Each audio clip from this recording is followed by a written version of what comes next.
Christmas, minestrones. Cut the Brussels sprout. Peel off the carrot skin and cut into cubes. Peel off the potato skin and cut into cubes. Cut the celery. Peel off the marrow, skin and cut it into cubes.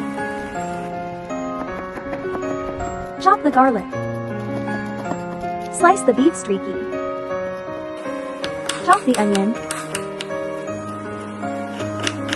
We use G&Chew collection, 1,800 milliliters hot pot.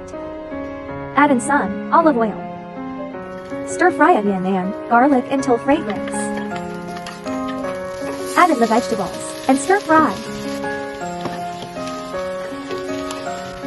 Stir fry the beef streaky.